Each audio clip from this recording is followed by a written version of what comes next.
사람들은 순위 매기는 것을 되게 좋아합니다. 누가 더 잘하는지, 누가 더 뛰어난지 이런 것들을 굉장히 중요시 여깁니다.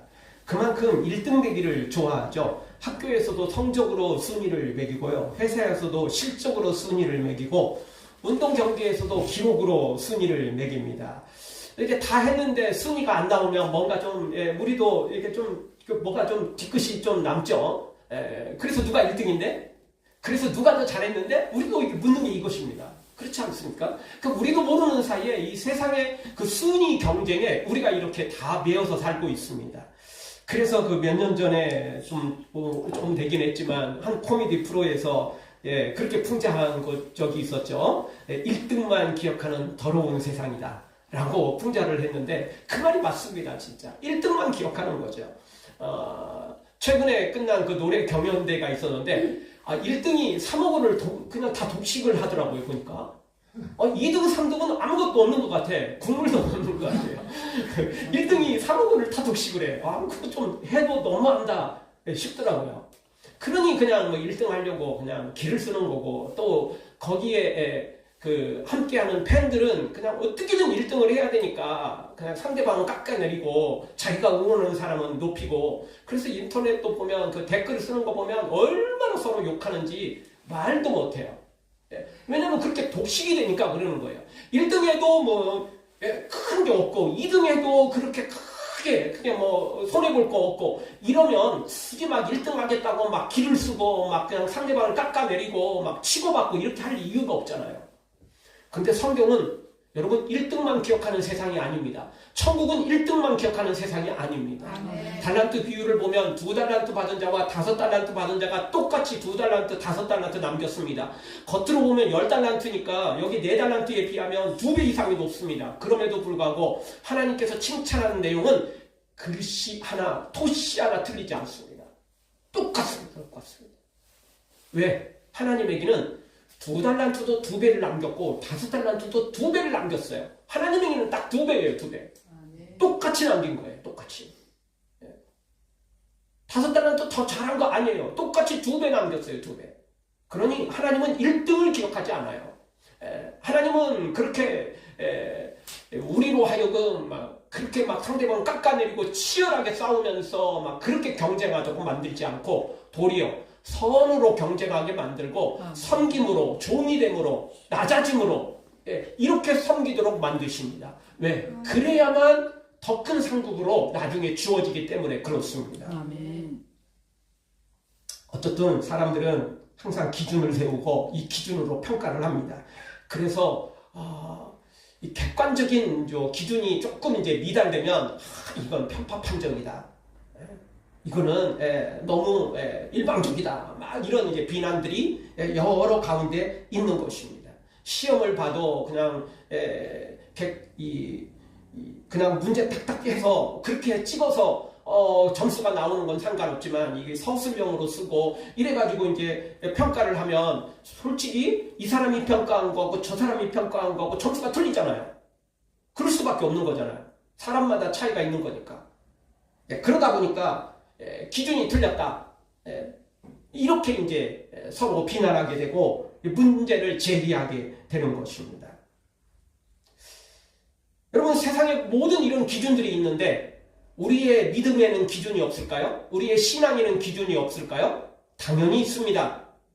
다만 아까 말씀드렸던 것처럼 세상의 기준은 항상 1등이 그냥 최고이고 1등을 해야만 뭔가 목에 힘주고 살아가는 거지만, 하나님의 나라에서는 굳이 그 1등이 굳이 필요 없는 것입니다.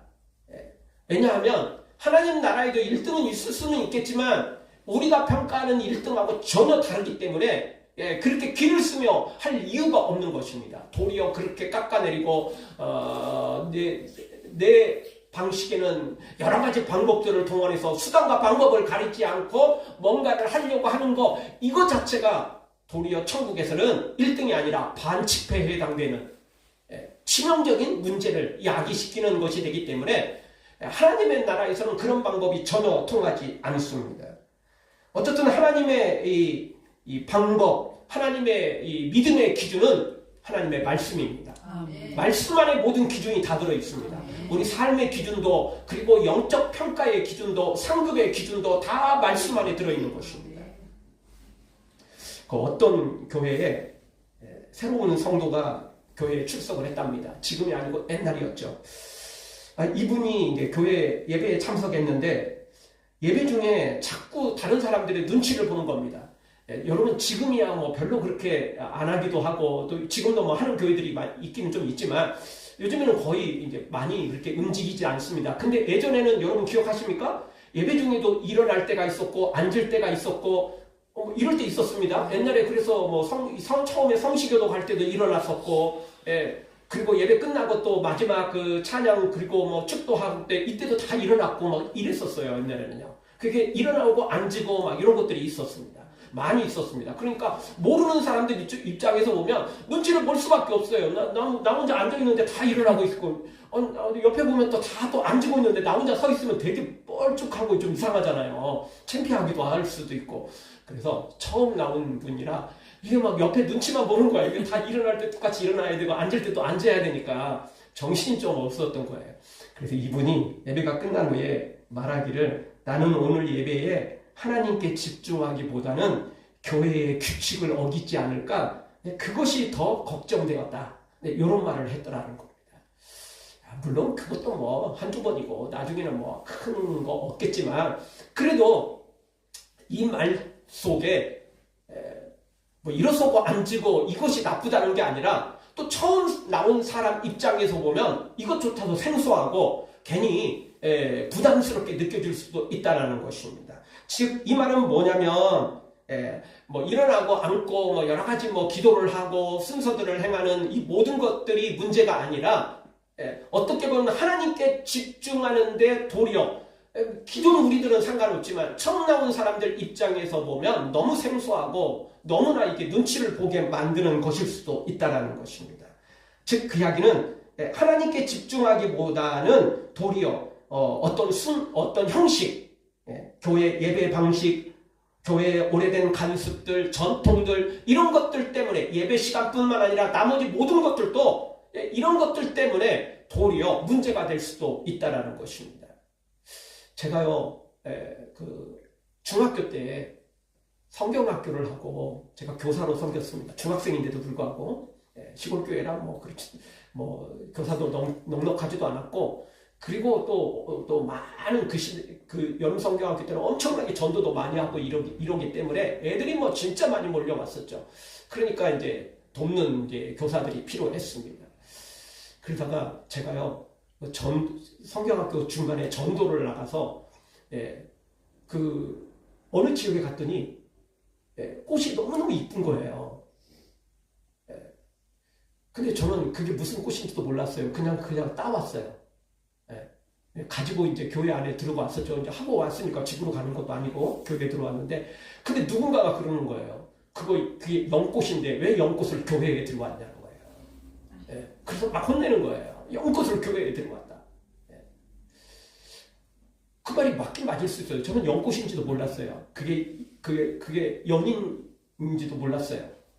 뭐 옛날에는 연뿌리 뭐 이런 것도 잘 안 먹었고 뭐 그런 거 있는지도 몰랐고 또 그걸 잘 먹는다 해도 연꽃 보는 사람들은 별로 없잖아요. 시골에도 우리 동네에는 그런 거 없었어요. 그게 자라는 데가 다 있는 게 아니거든요. 있는 곳이 따로 있거든요. 그래서 몰랐어요. 근데 꽃은 이쁘더라고요. 근데 그 꽃이 하나님 만들었지 불교에서 만들었습니까? 부처가 만들었어요? 굳이 그걸 꼭 교회에 꼭 장식을 하고 굳이 꽃도 많은데 연꽃으로 장식을 할 필요는 없죠. 그러나 아무것도 모르고 그냥 연꽃을 그냥 내가 이뻐서 그냥 따온 것 뿐인데 그거 가지고 그거 불교를 상징하는 거야. 그러니까 별로 그렇게 뭐 이쁘긴 하지만 또 하나님이 창조하신 것도 맞지만 굳이 여기에 그걸 갖고 들을 필요는 없는 것 같아. 뭐 이 정도면 될 수도 있는데 그거를 가져왔다고 뭐 이러는 건 아닌 것 같잖아요. 그러니까 이게 뭐냐면 교회 안에서조차도 새로운 신자들은 새 신자들은 교회의 그 전통을 모르잖아요. 교회 풍습을 모르잖아요. 그냥 마음을 해서 그냥 마음이 좋으니까 또 이렇게 하고 싶으니까 할 수 있어요. 근데 그거를 가르쳐 주는 건 상관없어요. 이게 이러니까 조금 오해가 될 수도 있어요. 뭐 이 정도면 되잖아요. 그런데 그냥 막 이러면 곤란해지는 거잖아요. 근데 오늘 성경이 딱 그 내용입니다. 오늘 내용이 딱 그 내용이에요. 오늘 이 1절에 보니까 바리새인과 서기관들이 예수님으로부터 예수님께 찾아왔는데 제자들이 잘못했다고 막 강의를 해대고 정죄를 하고 뭐 이러는 걸 보게 됩니다. 그때 예수님이 가르치신 말씀, 교훈을 통해서 우리가 오늘 신앙생활을 또 어떻게 해야 되는지, 그리고 교회 생활을 어떻게 해야 되는지, 나도 모르는 사이에 교회의 전통과 습관, 이런 어떤 방식들에 젖어가지고 너무 쉽게 정죄하고 너무 쉽게 그것이 아닌 것은 틀리고 바르지 않고 잘못된 것이고 이렇게 혹시 정죄를 하지 않았는지, 상처를 주지 않았는지 다시 한번 뒤돌아봐야 되는 시간을 갖고자 합니다. 왜냐하면 잘못하면 우리도 바리새인처럼 서기관처럼 될 수 있기 때문에 그렇습니다. 왜냐하면 이들은 예수님께 책망받은 것입니다. 본인들은 잘했다고 생각을 했어요. 본인들은 아주 잘했어요. 유치원생 참 잘했어요. 도장 찍듯이 자기들은 그런 줄 알았어요. 근데 그게 아니었던 거죠. 사랑하는 성도 여러분, 오늘 이 시간을 통해서 우리의 신앙의 기준이 무엇인지 다시 한번 점검하고 잘못된 기준으로 함부로 정죄하거나 비난하고 판단하는 일이 없이 우리가 하나님이 기뻐하는 바른 기준을 가지고 바르게 나도 살고 다른 사람들에게도 그렇게 바르게 적용시켜 나가는 하나님의 사람들 되어지기를 주의 이름으로 축원합니다. 첫 번째 생각하는 말씀은 종교적 전통을 말씀으로 착각하면 안 된다는 것입니다. 1절을 보면 바리새인과 서기관들이 등장하고 있죠. 그런데 이들이 2절에서 예수님께 이렇게 질문을 던집니다. 2절을 보겠습니다. 같이 봅니다. 당신의 제자들이 어찌하여 장로들의 전통을 범하나이까? 떡 먹을 때에 손을 씻지 아니하나이다.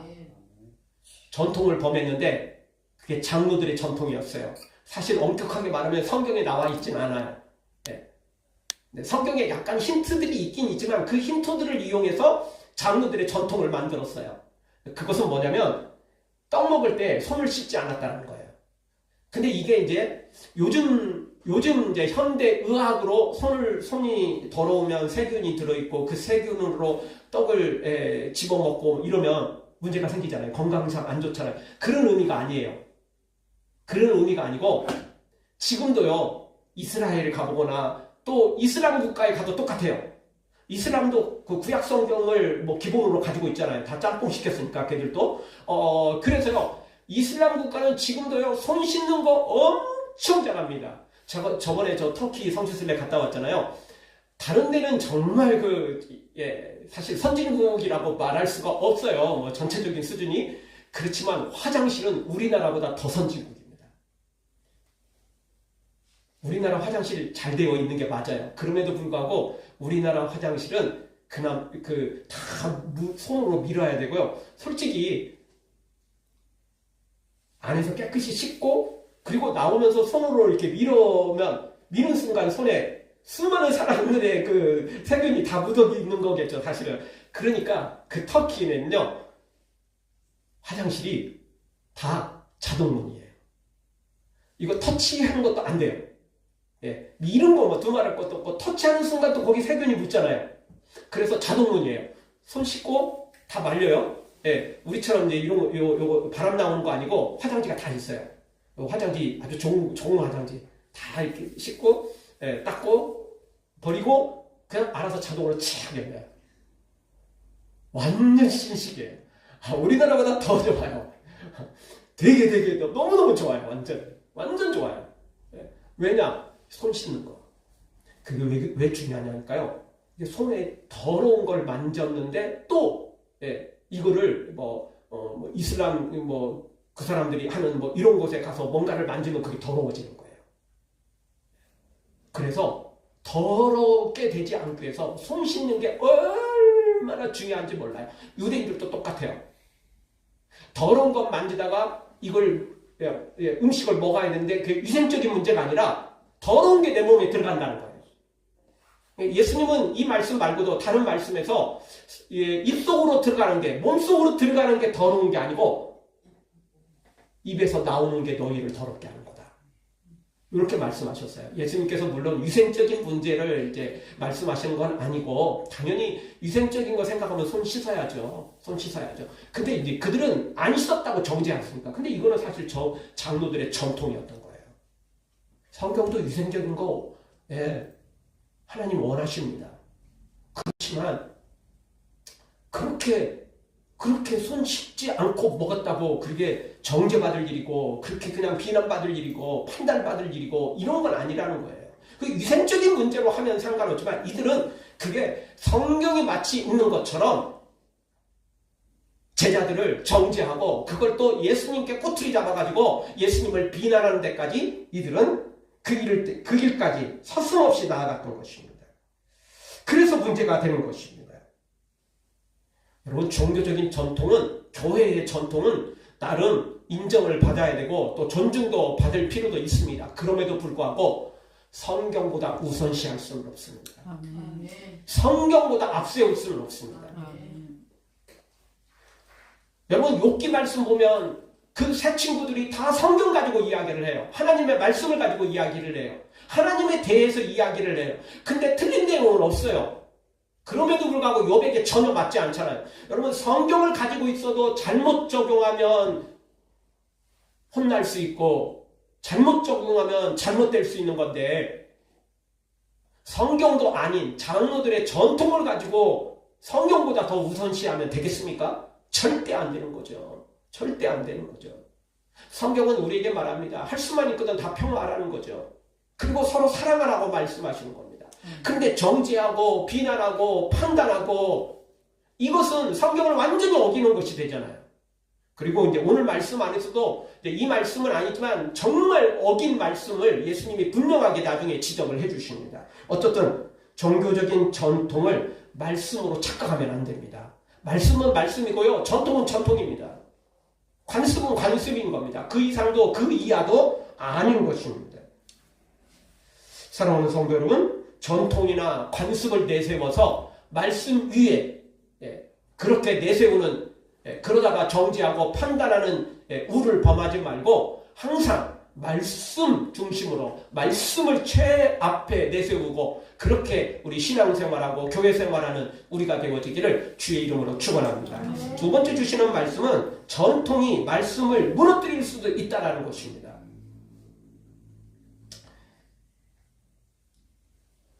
오늘 이 질문을 던지자 예수님께서 그 질문에 이렇게 반문을 하십니다. 대답을 하는 게 아니고 그들의 대답을, 정답을 말하는 게 아니라 도리어 또 질문을 던집니다. 그러면 너네들은 이렇게 말씀하셨는데 3절을 보죠. 같이 보겠습니다. 대답하여 이르시되 너희는 어찌하여 너희의 전통으로 하나님의 계명을 범하느냐. 아멘. 예수님께서 뭐라고 말씀하시냐니까, 그러면 너희들은 왜 너희들의 전통으로, 장로들의 전통으로 하나님의 말씀을 왜 어기느냐, 하나님의 계명을 왜 범하느냐, 이렇게 말씀하신 거예요. 자, 이 말씀이 뭐냐면 뒷말씀을 보면 그 내용이 나오는데, 부모를 공경하라, 이게 십계명에도 나오잖아요. 그런데 이스라엘 백성들은 장로들의 전통에 어떤 일이 생겼냐면, 부모에게 드릴 게 있어요. 근데 그것을 하나님께 드렸어요. 이게 이제 고르반 제도라는 건데, 하나님께 드렸어요. 그러면 아니, 부모에게 드릴 거 부모보다 더 높은 하나님께 드렸으니까 부모에게는 안 해도 된다, 이런 전통이 생겼어요. 하나님의 것을 제대로 드리지 않고 뭐 이런 것도 문제지만, 부모 것을 하나님께 드렸다? 이게 뭔가 좀 이상하잖아요. 그렇지 않아요? 부모 것은 부모 거고 하나님 건 하나님 거 아니에요? 예수님 말씀처럼 가이사할 것은 가이사에게, 하나님 건 하나님께, 그런 거거든요. 근데 이들은 부모에게 드릴 것을 하나님께 드렸어요. 그러면 이게 뭔 일이 되는 거죠? 부모님 것 가지고 부모님의 이름으로 하나님께 생색을 내는 것도 아니고, 부모님께 드릴 걸 내 이름으로 하나님께 생색을 내는 거예요. 그리고 부모에게는 효를 행하지 않는 거예요. 그래 놓고도 이거 내가 부려해놓은 게 아니고 나 이거 하나님께 드렸어요, 이렇게 하면 이렇게 되는 거예요. 이게 말이 안 되는 거잖아요. 예. 그러니까 부모에게 드릴 것이 있고 하나님께 드릴 것이 있는데 하나님께 드릴 것은 아껴가지고 자기 주머니에 쏙 집어넣고 부모님께 드릴 걸 하나님께 드리고 그 생색도 자기 이름으로 내고 그리고는 다 나는 했다. 부모에게 효도할 것도 했고 하나님께 드릴 것도 드렸다. 이렇게 이제 아주 큰 꼼수를 사용하면서 이들이 살았던 것입니다. 그래서 예수님께서 그렇게 말씀하신 거예요. 너네들이 지금 하나님의 계명을 어겼다. 범했다. 이렇게 말씀하시는 거예요. 예수님은 뭐라고 말씀하시냐니까 부모에게 드릴 건 부모에게 마땅히 드려야 되고 하나님께 드릴 것은 네 것으로 드려라. 예전에 어떤 분이 큰 사업을 하다가 교회 건축 원공을 하는데 회사에 이제 자기 회사잖아요. 근데 이제 사실 개인 회사면 아무것도 위에 한 게 없으면 상관없지만 법인으로 만들고 이러면 사실 개인 거지만 완전히 개인 게 아니거든요. 법인으로 들어가면요, 무조건 자기 마음대로 쓸 수가 없어요. 법인은요, 법인의 규칙대로 정관대로 돈을 써야 돼요. 자기 마음대로 쓰면 안 돼요. 근데 이분은 회사의 사원 복주를 위해서 쌓아놓은 그걸 가지고 건축 공부를 했다는 거예요. 도둑질이거든요, 그거는요. 사원을 위해서 준비해놓은 돈인지 자기 마음대로 자기 회사니까 마음대로 쓰겠다 이게요 안 되는 거예요. 그럼 처음부터 법인을 만들지 말아야죠. 법인 만들지 말고 그냥 자기 그냥 구멍가게처럼 아무리 커도 구멍가게처럼 운영하면 상관없어요. 근데 법인으로 만들면 절대 안 되는 거예요. 법인으로 만들었으면 그 법의 정관대로 규칙대로 그렇게 해야 되는 거예요. 왜냐하면 법인을 만드는 이유는 세금 때문이거든요. 그렇게 해야 세금이 엄청나게 절약돼요. 근데 자기 이득 볼 건 다 이득 보고 그리고는 이제 건축원금은 자기 돈으로 해야지 왜 사원 복지를 위해 쌓아놓은 그 돈을 빼가지고 왜 합니까? 말도 안 되는 소리죠. 그런 식으로 하는 거 이게 그러면 안 되는 거예요. 그러면서 자기는 교회 안에서 자기는 건축원금 이렇게 이만큼 했어요. 자기 돈으로 한 게 아니잖아요. 자기 회사라고 생각하니까 자기 돈이라고 생각하면 안 되는 거죠. 그렇게 생각하면 안 돼요. 그러니까 사람들이 이렇게 꼼수를 많이 쓴다니까요. 이 당시에 종교 지도자들도 그랬어요. 그래서 부모님께 드릴 걸 하나님께 드려놓고도 그리고 하나님께 드릴 건 자기가 이제 주머니에 쏙 집어넣는 거죠. 그래놓고도 다 잘했다. 이러면 안 되는 겁니다. 성경은 분명히 우리에게 말합니다. 디모데전서 5장 8절 이렇게 우리에게 말해주고 있습니다. 같이 봅니다. 누구든지 자기 친족, 특히 자기 가족을 돌보지 아니하면 믿음을 배반한 자요 불신자보다 더 악한 자니라. 하나님의 말씀을 꼼수를 쓰고 그걸 그냥 편법을 사용하고 자기 마음대로 그냥 막 다 뒤집어 놓으면 성경은 이렇게 말합니다. 자기 친족, 자기 가족을 돌보지 않으면 믿음을 배반한 것이고 불신자보다 더 악하다는 거예요. 왜? 불신자도 자기 부모를 사랑하고 존경하고 효도하는 사람들이 얼마나 많은데요. 근데 믿음 가졌다라고 말하는 사람이 엉뚱한 꼼수를 쓰면 그 불신자보다 더 악한다. 이렇게 성경은 평가를 하고 있는 것입니다. 그래서 오늘 성경이 이렇게 예수님이 이렇게 책망을 하시는 겁니다. 16세기 영국이 낳은 위대한 성경 번역가 틴델이 있었는데요. 이분이 한 번은 이제 성경을 번역을 한 겁니다. 근데 이 당시로는 천주교 시대 아닙니까? 천주교 시대에는 성경을 번역하면 안 되던 시기였습니다. 사실 신부만 성경을 가지고 있었고 라틴어 성경만 가지고 있었죠. 그리고 일반 언어로 백성들이 각자 그 나라들이 유럽에도 여러 언어를 쓰잖아요. 그 나라 언어로 번역하면 안 됩니다. 거룩한 말씀을 세속적인 언어로 번역을 한다? 이게 안 된다. 이렇게 평가를 했던 거예요. 사실은 교인들이 성경을 읽으면 안 되었습니다. 그거 때문에 이제 이런 꼼수를 쓴 건데, 결국, 이 틴델은 성경을 번역했다는 이유로, 한 성에 갇혔고 장장 16개월 동안이나 재판에 회부되는 그런 일이 있었는데, 그 중에도 그는 성경 번역을 멈추지 않고 결국에는 성경을 발간을 해낸 것입니다. 그 재판 중에도 계속 성경을 번역을 했던 것입니다. 그리고 그는 결국 이 성경을 번역했다는 이유 하나로 결국 사형을 당하고 말았는데, 그럼에도 불구하고 그는 사형수로 사라져갔으나 그가 번역한 성경이 기초가 되어서 킹제임스 번역이라는 영국의 정말 그 중요한 성경의 그 번역의 기초가 되었던 것입니다. 법보다 주먹이 가깝다는 말이 있는데, 하나님은 멀리 있고 눈에 보이는 교회는, 교황은 가까우니까 당연히 성경보다 그게 더 우선이었던 것입니다. 그래서 중세시대에 얼마나 많은 사람들이 죽어나간 줄 아십니까? 마녀 사냥은 두말할 것도 없고, 개신교에 정말 여러분 그 천주교에서 개신교와 마녀 사냥 기타 등등으로 죽인 사람이 상상을 초월할 정도입니다. 기록에도 제대로 안 나올 정도예요.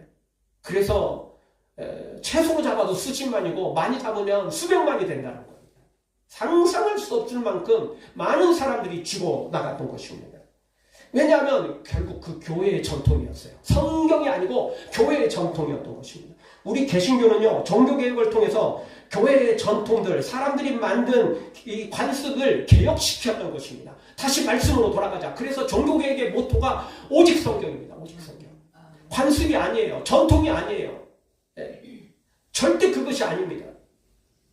예수님께서 분명히 오늘 장로들의 전통을 분명히 그들의 전통을 책망하셨는데 어느 순간 그렇게 돼버린 것입니다.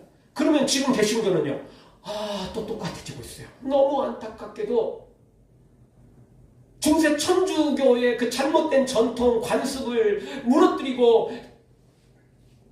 개신교를 만들어냈는데, 종교개혁을 일으켰는데, 지금 세월이 이렇게 오랫동안 흐르다 보니까 지금 교회도 그 교회의 전통이 그냥 굳어져 버리고 있어요.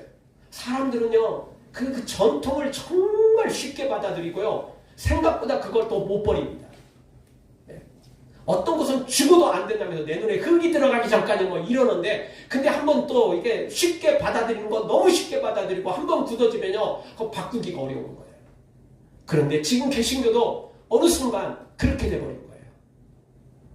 너무 쉽게 하나님 말씀보다 전통, 교회의 어떤 풍습, 간습 뭐 이런 것들로 쉽게 정지하고 쉽게 판단해버리는 그런 일이 벌어지고 있더라는 것입니다. 옛날에는 집을 지을 때 그 모든 집을 짓는 중요한 사람은 목수였습니다. 왜냐하면 대부분 나무나 돌로 뭐 이렇게 짓게 되죠. 흙벽돌을 쌓아도 그거는 기존 틀은 다 나무로 기본 틀을 다 잡잖아요. 대들보를 비롯해서 다 기본적으로 나무가 잡고 나머지 것들을 이제 하는 거게 되는데, 그러니까 목수가 핵심입니다. 근데 목수가 가진 중요한 것 중에 하나는 줄자입니다. 줄자가 틀리면 어떻게 되죠? 집이 기우뚱거리겠죠. 줄자가 정확해야 돼요. 그래서 아무 문제 없어야 돼요. 줄자가 이게 뭐 들쑥날쑥 하면 오늘은 이 줄자가 가지고 왔다가 내일은 또 저 줄자를 가지고 왔는데 그 줄자가 서로 틀려. 기준이 틀려. 그러면 곤란해지는 거죠. 그리고 똑같은 줄자라고 해도 뭐 혼자 목수 혼자 산에 올라가고 나무를 베어와가지고 다 하는 거 아니잖아요. 다른 사람은 또 다른 그 사람들이 있거든요. 벌목에서 그거 이렇게 다 기본으로 만들어서 이게 재료를 제공해 주잖아요. 사다가 해야 하잖아요. 서로 줄자가 틀려. 그러면 어떻게 되죠? 요 사람은 이만큼 딱 맞춰서 줬는데 이 사람은 또 그 줄자가 틀려가지고 뭐 이러면 집이 어떻게 완성이 됩니까? 완성이 돼도 그거는 부실공사가 될 수밖에 없는 것이겠죠. 기준이 잘못되었기 때문에 그렇습니다. 우리의 믿음도 똑같습니다. 하나님의 말씀이 아닌 전통, 관습 이런 것들이 기준이 돼버리면 교회는 무너질 수밖에 없어요. 교회는 기뚱할 수밖에 없는 겁니다. 교회는 부실공사가 될 수밖에 없는 것입니다. 교회의 기준은 오직 성경입니다. 오직 하나님의 말씀입니다. 그 어떤 전통도 그 어떤 관습도 거기에 끼어들어서는 안 됩니다. 예. 그냥 그 격가지로는 뭐 할 수 있지만 그거 내세우면 안 됩니다. 큰일 나는 것입니다. 그래서 도리어 죄를 짓지 않은 사람을 정죄하고 판단하고, 오늘 이 바리새인 서기관들이 그렇지 않습니까? 제자들은 손을 씻지 않고 음식을 먹었기 때문에 위생적으로는 좀 안 좋아할지 모르지만 죄 지은 건 아니에요. 그런데 이 서기관들, 바리새인들은 하나님의 말씀을 어겼잖아요. 부모에게 들을 걸 하나님께 들으면서 말씀을 어겼잖아요. 죄를 졌잖아요. 똥 묻은 개가 벼 묻은 개를 뭐라고 하는 격하고 똑같아지는 것입니다. 사랑하는 성도 여러분, 전통으로 살지 말고 오직 하나님의 말씀으로 살아가기를, 그렇게 믿음 생활하기를 주의 이름으로 축원합니다. 마지막 세 번째로, 하나님의 말씀이 항상 우리의 기준이 되어야 된다는 것입니다. 뭐 계속 처음부터 말씀을 드리는 거지만 그래도 다시 한번 강조합니다. 하나님의 말씀이 우리의 영적인 기준, 육적인 기준, 모든 삶의 기준이 되어야 되는 것입니다. 6절을 한번 같이 보겠습니다. 한 목소리로 봅니다. 그 부모를 공경할 것이 없다 하여 너희의 전통으로 하나님의 말씀을 피하는도다. 말씀을 피하면 안 됩니다. 그러니까 결국 하나님의 말씀이 최우선이어야 되고요. 하나님의 말씀만이 기준이어야 돼요. 다른 건 기준 아니에요. 다른 건 그냥 보조일 뿐이에요. 그 보조도 절대 우선시하면 안 돼요. 옛날 탐험가들은 바다를 항해할 때 가장 중요한 것은 나침판이었습니다. 지금이야 뭐 다 핸드폰 가지고 있고 또 GPS가 다 달려 있고 다 이래서 문제될 게 없지만, 옛날에는 나침판을 들고 항해를 하는 것입니다. 바다뿐만 아니라 들판에 있어도 산 가운데 있어도 나침판이 없으면 어디가 동쪽이고 어디가 북쪽인지 이걸 명확할 수 없어요. 해가 뜨면 나름대로 알 수도 있지만 그 해가 지고 나면 어떻게 알 거예요. 하늘을 보고 또 북두칠성을 보고 이렇게 정할 수도 있겠지만 별도 안 떠면 어떻게 할 거야. 그래서 중요한 건 나침판이었어요. 항해자들 그리고 탐험가들은, 그리고 긴 여행지를 잡을 때는 나침판이 기준이었던 거예요. 나침판이 없으면 안 되는 거예요. 그런데 한 사람이 한 선장이 바다를 항해하면서 내가 이 바다는 너무 잘 알아. 내가 이거 한두 번 다닌 거 아니야. 그리고는 나침판을 무시하고 그냥 자기가 그냥 자기 식대로 그냥 바다를 그냥 그렇게 자기가 키를 잡고 갔다가 결국은 길을 잃어버렸다는 것이죠. 여러분, 바다라는 것은 너무 큰 바다는 앞을 봐도 뒤를 봐도 옆을 봐도 다 물밖에 없는 거예요. 해가 떠 있고 밤에 별이 떠 있으면 그나마 방향이라도 좀 잡을 수 있지만 그것조차 없으면 아무 방향을 잃어버리게 되는 거예요. 방향 기준이 없잖아요. 그래서 큰일 날 수 있는 것입니다. 그래서요, 항해는요 나침판으로 하는 것입니다. 경험으로 하는 거 아닙니다. 그런데 여러분, 영적인 항해도 똑같습니다. 그런 찬양도 있죠. 우리가 영적인 항해자입니다. 믿음의 항해자입니다. 그런데 우리에게 중요한 건 나침판입니다. 근데 그 영적 나침판이 무엇입니까? 말씀입니다. 하나님의 말씀, 하나님이십니다. 다른 게 아니에요. 그런데 우리도 모르는 사이에 전통이 기준이 되고 내 경험이 기준이 되고 세상의 것들이 기준이 되어버릴 때가 너무 많아요. 처음 말씀드렸던 것처럼 우리도 모르는 사이에 1등에 너무 우리도 기준을 가지고 있어요. 그래서 우리도 질문을 던져요. 그래서 누가 1등 했는데? 그래서 누가 더 잘했는데? 마지막은 항상 이거예요. 우리도 모르는 사이에 다 그렇게 젖어 있어요. 우리도 모르는 사이에 세상의 기준에 우리도 모르는 사이에 다 그렇게 살아가고 있다고요. 문제는 거기서 끝나는 게 아니고 영적인 기준을 할 때도 꼭 우리의 그런 세상의 기준들이 개입된다는 거예요. 그래서 문제가 생기는 것입니다. 아니요, 안 됩니다. 우리의 기준은 하나님의 말씀입니다. 하나님이십니다. 다른 거 없습니다. 구약시대에 믿음에서 떠난 사람들이 전통, 관습들, 경험들을 내세웠고요. 그리고 예수님 시대에 종교 지도자들이 그랬고, 중세 천주교가 그랬고, 지금도 오래된 교회들, 수십 년, 때로는 100년이 넘은 교회들 이런 데 가보면 전통이 얼마나 많이 굳어져 있는지 몰라요. 조금만 뭐 잘못하면 큰일 나요. 그런 데는. 분명히 성경에 아무 문제도 없는데 전통이 너무 굳어져 있어요. 성경보다 전통이 우선인 거예요. 관습이 더 우선인 거예요. 어떤 일이 있어도 성경보다 우선일 수 없습니다. 사랑하는 성도 여러분, 전통 관습으로 절대 살지 마시고 항상 하나님의 말씀으로 살아야만 되는 것입니다. 그래야 똥 묻은 개가 겨 묻은 게 뭐라고 이렇게 하는 운을 범하지 않게 되는 것입니다. 그리고 내가 설사 겨 묻은 개라 할지라도 함부로 평가하다가는 곧바로 그냥 똥 묻은 게 되는 거예요. 벌써 정죄하는 순간 이미 똥 묻은 개가 정죄하고 있는데 겨 묻은 개도요 정죄하는 순간 똥 묻은 게 되는 거예요. 그러니 우리가 정말 주님 앞에 거룩하게 깨끗하게 살려면 우리는 끝까지 전통 관습이 아니라 말씀을 기준으로 삼고 말씀 안에서 살아야 됩니다. 물론 말씀이 모든 것을 세세하게 자세하게 가르쳐주지 않기 때문에 기본 전통과 관습들이 필요해요. 맞아요. 그게 틀리고 전차다 나쁘다 그렇게 말하면 안 돼요. 그렇지만 다시 말씀드리지만 전통과 관습이 말씀 위에 서면 안 된다는 거예요. 우리 모두 말씀을 최우선으로 삼고 관습과 전통은 그냥 보조로만 그리고 그거는 절대적인 진리가 아니고 뭐 할 수만 있으면 이렇게 하자 이렇게 우리 방향을 이렇게 정해놓자. 그렇지만 문제가 있을 수 있고 사정이 있을 수 있으니까 함부로 정죄하지 말고 상황들을 설명하면서 할 수만 있거든 우리 뭐 할 수만 있으면 이렇게 하면 하자. 우리도 뭐 여러 가지 일들을 통해서 이렇게 결정했으니까 할 수만 있건 이렇게 한번 해보자. 이 정도는 할 수 있지만 함부로 정죄해서는 안 된다는 것입니다. 사랑하는 성도 여러분, 말씀을 최우선시하고 말씀을 기준으로 살아가 우리 하나님께 칭찬받기를 주의 이름으로 축원합니다.